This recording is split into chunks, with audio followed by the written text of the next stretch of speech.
ناظرین کرام، اب وقت ہوا ہے ذکر صاحب قرآن کا، پروگرام صاحب قرآن میں نے 2-3 دن پہلے ناظرین کرام عرض کیا تھا کہ ایک میرے شاگرد نے مجھ سے سوال کیا تھا کہ نبی کریم صلی اللہ علیہ وآلہ وسلم نے بکریاں کیوں چروائیں، جس کا جواب میں نے اس پروگرام میں دیا تھا۔ اور اسی شاگرد نے ایک اور سوال بھی کیا تھا مجھ سے کہ ہمارے نبی کا تعارف کیا ہے، اور اس کی بنیاد اس نے یہ بنائی تھی سوال کی کہ رات میری ایک غیر مسلم سے چیٹ ہو رہی تھی، تو بات کرتے کرتے مذہب پہ آ گئی، اور جب مذہب پہ آئی تو اس غیر مسلم ہندو دوست نے سوال پوچھ لیا، اچھا ذرا اپنے نبی کا تعارف تو کرواؤ۔ تو مجھے پوچھنا کہ سر تعارف کیا ہے؟ میں کہ آپ بتائیں کیا ہے؟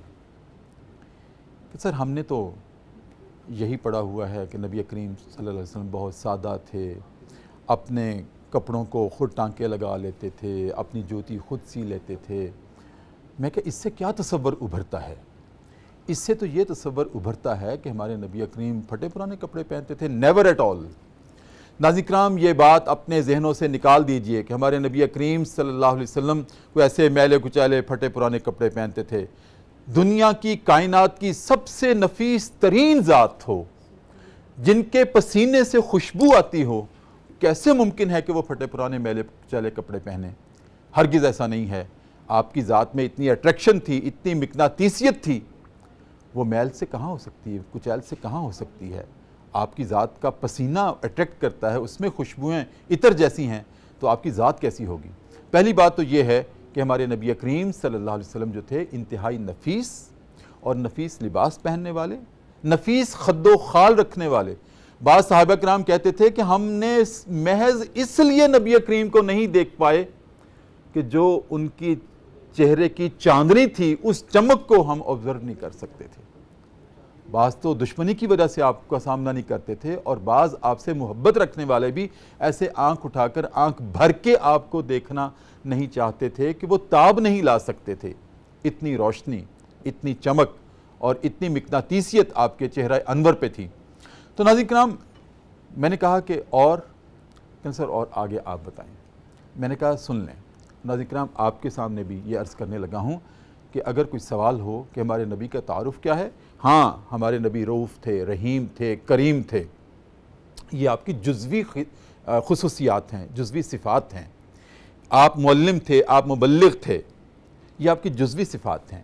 اگر ان تمام صفات کو میں کہتا ہوں جتنے بھی اسماء النبی ہیں جو کہ آپ کے صفاتی نام ہیں، جس طرح اللہ نے کہا ہے کہ میری باتیں ختم ہونے والی نہیں ہیں کیونکہ میں رب العالمین ہوں، تو میرے نبی کی باتیں بھی، آپ کی صفات بھی ختم ہونے والی نہیں ہیں کیونکہ وہ رحمت للعالمین ہیں۔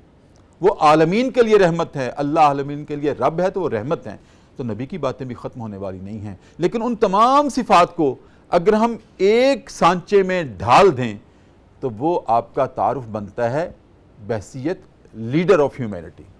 انسانیت کے رہبر و رہنما تھے میرے نبی۔ ناظرین کرام، اور یہ میرے الفاظ نہیں ہیں، یہ الفاظ ہیں یار غار اور یار مزار کے۔ جب حضرت ابوبکر صدیق رضی اللہ تعالیٰ عنہ کے ساتھ آپ ہجرت کے سفر پر گامزن تھے، غار ثور میں قیام کرنے لگے تو سامنے سے ایک دشمن آ گیا، اور جس نے نبی کریم صلی اللہ علیہ وسلم کو ناظرین کرام نہیں دیکھا تھا، اپنی مخاصمت کی وجہ سے نہیں ملا تھا، نہ دیکھا تھا، ابوبکر صدیق رضی اللہ تعالیٰ عنہ کو وہ جانتا تھا، تو فوراً لپکا ابوبکر صدیق رضی اللہ تعالیٰ عنہ کی طرف، یہ کون ہے آپ کے ساتھ؟ بڑے غصے سے آنکھوں میں خون اترا ہوا۔ تو سیدنا ابوبکر صدیق رضی اللہ تعالیٰ عنہ کہتے ہیں، اگر میں نے بھانپ لیا تھا کہ اس کی آنکھوں میں خون اترا ہوا ہے، اگر میں کہتا ہوں محمد الرسول اللہ ہیں تو مجھے ڈر تھا کہ وہ آپ کی ناموس کی بے حرمتی نہ کر دے، اور اگر میں کچھ اور کہتا ہوں تو میں صدیق نہیں رہتا۔ تو کہتے ہیں میں نے عرض کیا، میں نے اس شخص کو کہا کہ ھذا رجل یہدی، یہ شخص مجھے راہ دکھانے والا ہے، یہ میرا لیڈر ہے، یہ مجھے راہ دکھانے والا ہے۔ تو وہ شخص سمجھا شاید ابوبکر صدیق راستہ بھول گیا، تو کسی شخص کو درمیان میں سے ساتھ لے لیا، وہ راستہ دکھا رہا ہے۔ حالانکہ ابوبکر صدیق کے ذہن میں، آپ کے قلب میں، آپ کی جو کیفیت تھی اور آپ کی سوچ میں، آپ کے تدبر میں، آپ کے فکر میں یہ تھا کہ یہ تو مجھے اندھیروں سے اجالوں کی راہ دکھانے والا ہے، یہ تو مجھے کفر سے ایمان کی راہ دکھانے والا ہے، یہ تو مجھے ظلم سے عدل کی راہ دکھانے والا ہے، تو میرا رہبر و رہنما ہے۔ تو ناظرین کرام یہی ہمارے نبی کا تعارف ہے کہ وہ کل انسانیت کے لیے رہبر و رہنما ہیں، لیڈر آف ہیومینٹی ہیں، آپ لیڈر ہیں، اور تمام امت، دنیا کی تمام انسانیت، کائنات کی تمام انسانیت آپ کی اقتداء میں چلنے والی ہے اور اسی میں فلاح ہے۔